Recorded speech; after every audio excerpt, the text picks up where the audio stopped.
In the last 12 months, I've been lucky enough to spend time with two of the best, most famous golf coaches in the world, Peter Cowan and David Ledbetter. Between them, they have a resume that is unmatched. They've coached major champions, they've coached world golf champions, they've coached me, Chris.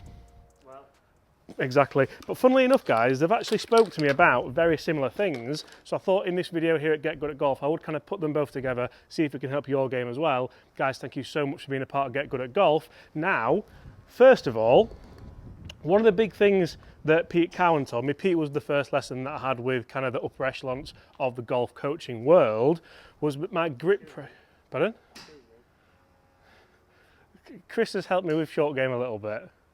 Guys, just a quick one, sorry to interrupt this video, but this channel is proudly supported by our members over on Sunday Club. We can't thank you enough for the guys who have signed up to Sunday Club. We're having giveaways, we're going to have meetups, we're having bonus content, all sorts of fantastic stuff for you guys every single Sunday. Make sure you do check it out if you do want to be part of Sunday Club, if you do want bonus content, if you do want to do Q&As and all the rest. But apart from that, what did David Ledbetter and Pete Cowan put together for me to become good at golf? Apart from me having to work on it, I'll explain all now. Sorry about that, Chris. Yes, you are a very good coach yourself. But guys, the big thing is that what I got taught was very, very similar, and I think it could kind of transform my game if I put the time and effort in here on the driving range. So hopefully it can help you as well. So Mr. Cowan actually helped me with, first of all, grip pressure. So grip pressure, often I teach grip pressure and people think out of 10, can you grade it firm or hard? That's not necessarily what we want to be doing. So realistically, what I want to do is have my pressure almost working inwards here. You can see how my forearms are kind of working, contracting towards that club. And what that allows me to do is keep the club stable on the way back. That's something which really resonated with me in that lesson. It's resonated with almost 1 million of you on my main channel as well. So hopefully that can help. But what that does, if Chris comes kind of front on here. where over there? Just stand here if you want to know. There's no behind me. There's no pole now. Hold on. Okay. But what that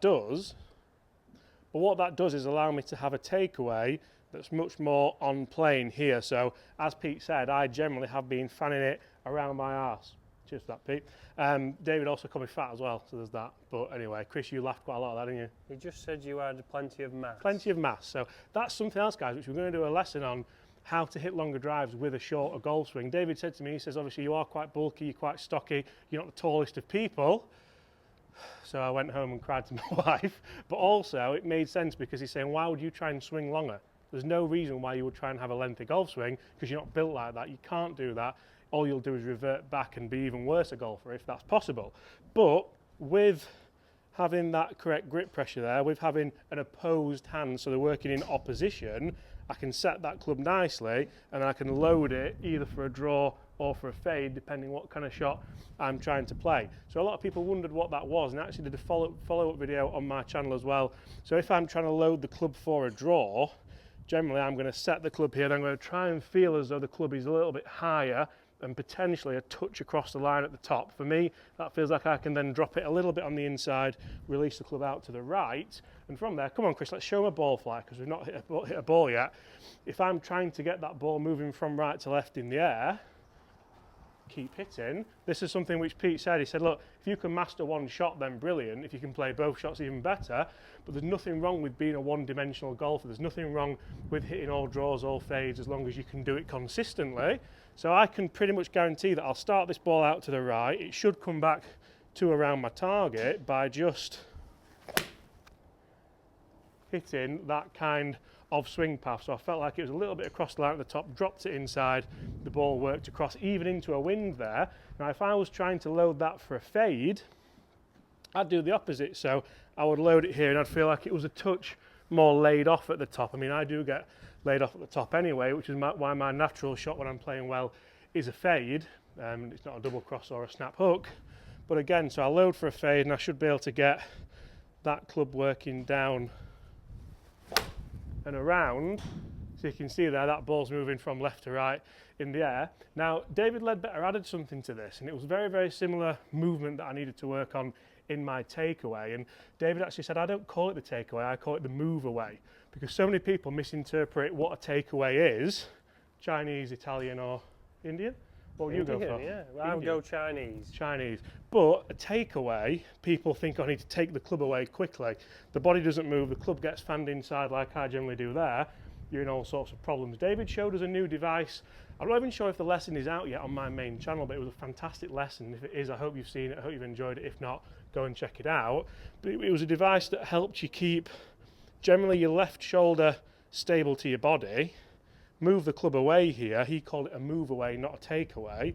Club stays outside your hands. For me, that feels steep, but that's how David Ledbetter sees me swinging at my best. And then from there, I can set the club up, not have too long a takeaway or too long a backswing, should I say. And you can hear my voice kind of changing pitch there because I'm coiled and loaded up to the top of the backswing. Now, one amazing thing which David did and showed me here was, right, if I have my move away, so I take the club away and set it here, and then I move 90 degrees and set down, that club is in exactly the same position. So I could keep doing that. I could set the club away here, move again. Just trying to get me to walk round here. I'm just trying to get Chris to keep moving round.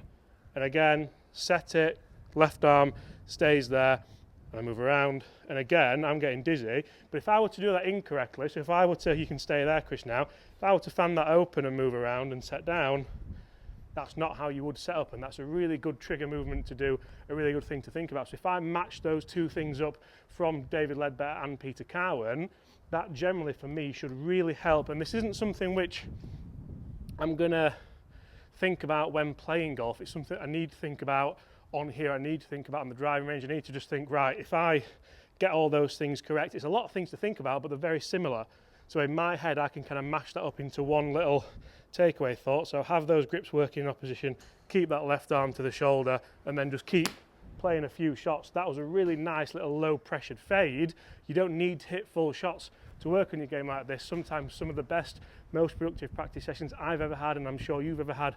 Chris has never practiced in his life, so he's never had a productive practice session, but they are little 80, 90 yard shots with a 6 iron, with a 7 iron, controlling dynamic loft, controlling swing path, and controlling ball flight. It should very much help you and help me get good at golf. Guys, thank you so much for watching. Really hope you've enjoyed that. If you have, smash that subscribe button. Make sure you do check out Sunday Club, where we're having giveaways, we're having meetups, we're having all sorts of extra bonus content. And apart from that, we'll see you all exactly the same time the day after tomorrow. If that's saying, actually, I don't know what day it is. Bye. But anyway, so take your dresser, you can just relax. And so here's the test here, James. Okay, here's the final test here. So I've got the club here. Yeah. Okay, now I want you to bring your feet round and face me. Just get your feet. Okay. Now put the club down. You're in the same position you were to dress. Yeah.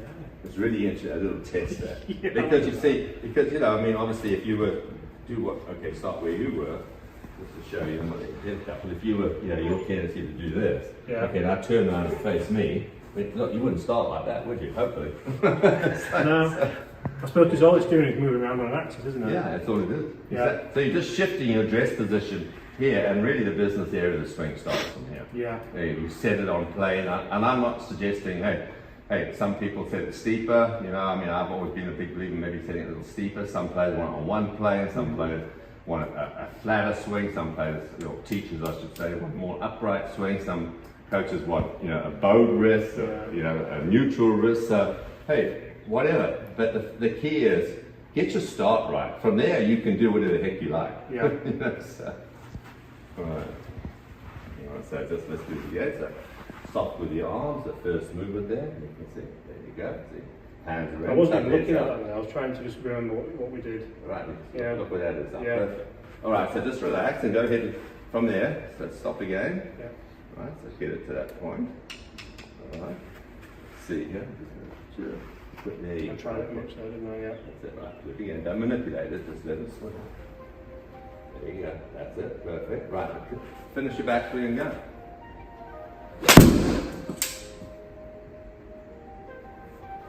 It feels different. I mean, because it's actually, if anything, it's actually more efficient because it's actually moving on a more direct route to the top there.